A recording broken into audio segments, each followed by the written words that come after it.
हरि ओम तत्सत। हरि ओम तत्सत। अयोध्या स्थित काल कूलालय से प्रवाहित हो रहे इस ज्ञान यज्ञ में आप सबका हार्दिक अभिनंदन है। आज कुछ मैं अपने विचार साधक साधना एवं सिद्धि पर प्रस्तुत करने जा रहे हैं। यह विषय जीवन की गति मुक्ति को लेकर के है। प्रेम की पराकाष्ठा का नाम विरह है और प्रेम का जो परम सार है उसी का नाम भाव है। वह कभी अस्त नहीं होता। साधक भाव शरीर होता है, वह समदर्शी अभेद दृष्टि वाला होता है। ज्ञान मार्ग में पहले साधक समझता है, फिर वह मान लेता है। भक्ति मार्ग में पहले वह मानता है, फिर समझ लेता है। ज्ञान में विवेक मुख्य है और भक्ति में श्रद्धा विश्वास। पूज्यपाद श्रीमद् गोस्वामी जी महाराज ने लिखा है, भवानी शंकरौ वंदे श्रद्धा विश्वास रूपिणौ। भगवान भक्त के वश में हो जाते हैं। गीता में भगवान ने अपने भक्त को सर्ववित् अर्थात सर्वज्ञ कहा है। यह सब कुछ होने के लिए पात्रता विषयक अनेक गुणों का साधक में विकास आधान अत्यावश्यक है। मन और चित्त की निर्मलता के लिए उपासना की महती आवश्यकता होती है। संसार से मन को हटाकर चलना और भगवान के सन्निकट बैठना ही उपासना है। उपास्य के समीप उपासक के बुद्धि का योग, वह भी अविचल भाव से, यही उपासना है। जब हरि कृपा करते हैं, कृपाल होते हैं साधक पर, तो बुद्धि योगम ददाम्यहम्, वह बुद्धि योग प्रदान करते हैं। बुद्धि कहते हैं अध्यवसायात्मिका अंतःकरण वृत्ति बुद्धि। उनका इष्ट का हमेशा अध्यवसाय, स्वाध्याय, चिंतन, मनन, अनुभावन, निधिध्यासन। उपासक की दृष्टि में अपने उपास्य के अतिरिक्त जब अन्य किसी का अस्तित्व ही न रहे, निश्शेष न रह जाए, अनन्याश्चिन्तयन्तो माम ये जना पर्युपासते, अनन्य भाव हो जाए, शरणागत हो जाए, यह उपासना की वास्तविक परिणति है। उपासना भावना विशेष है जिसमें समर्पण तथा तादात्म्य के बीज सन्निहित रहते हैं। भक्ति के बिना भीतर का जो सूक्ष्म मल है अहम, वह नहीं मिटता।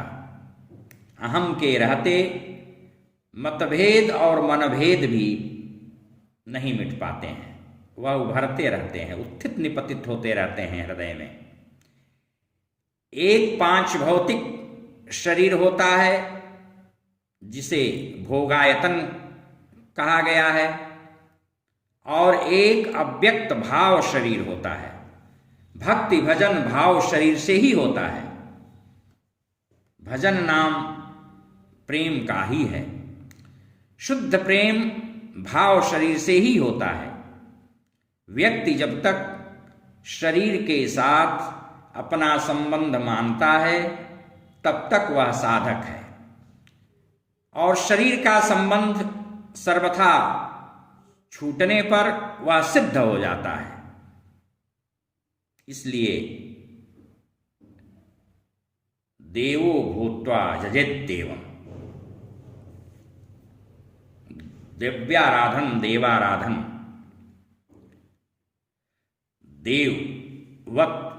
देववत देवतुल्य होकर के ही किया जाता है।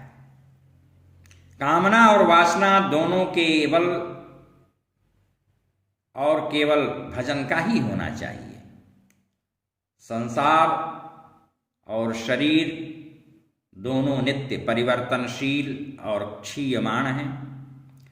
भोग वृत्ति का परित्याग होने पर ही सेवा, साधना, त्याग, वैराग्य एवं प्रेम संभाव्य है।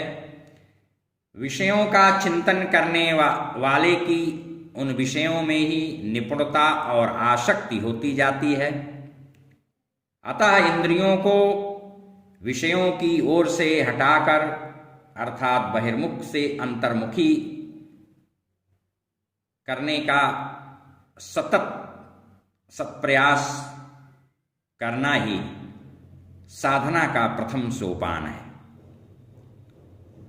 आसन लगाकर वाम हस्त में त्रिकुशा और दाहिने हाथ में माला, जप रूप मुख का संयम तथा कुंडली जागरण हेतु या बिंदुत्थान हेतु ब्रह्मचर्य का पालन ही आसन सिद्धि है।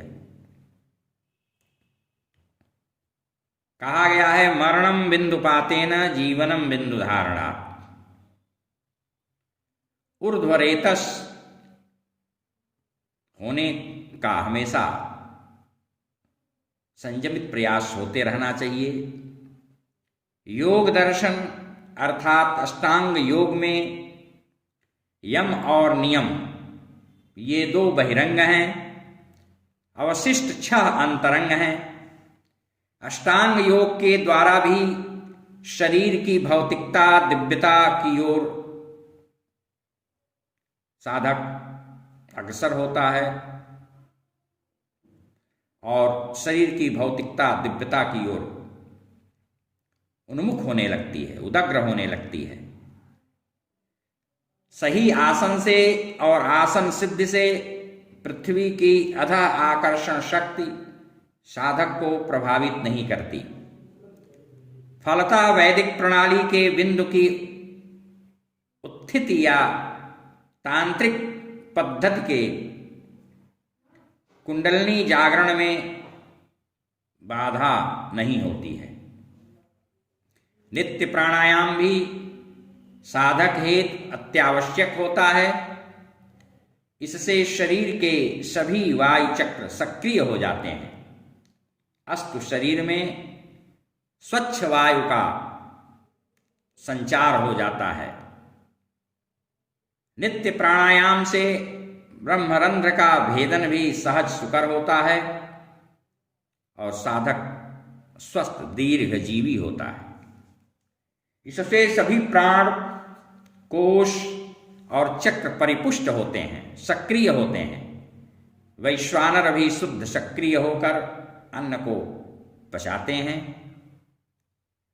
इस प्रकार साधना से सिद्धि तक की संयमित और सात्विक यात्रा को पार करके जब साधक, मुमुर्ष साधक अथातो ब्रह्म जिज्ञासु साधक सतत साधनारत रहते हुए वह संसार की धरोहर होते हैं। वे विश्व को अपनी साधना सिद्धि से आमोदित करते हैं, उपदिष्ट करते हैं। इसलिए गुरुमुख से सद्विद्या की प्राप्ति करके उसको यथार्थ फलवती बनाने का हमेशा प्रयत्न करते ही रहना चाहिए। वह गुरु भी ब्रह्मविद हो, बाह्याडंबरी न हो, और हमें भी, मुझे भी शिष्य को अर्थात शिष्य को साधना के प्रशस्त पथ पर अग्रसर कराने हेतु प्रयत्नपूर्वक प्रेरित करता रहे। इसी में जीवन की सार्थकता है। हरि ओम तत्सत, हरि ओम तत्सत, हरि ओम।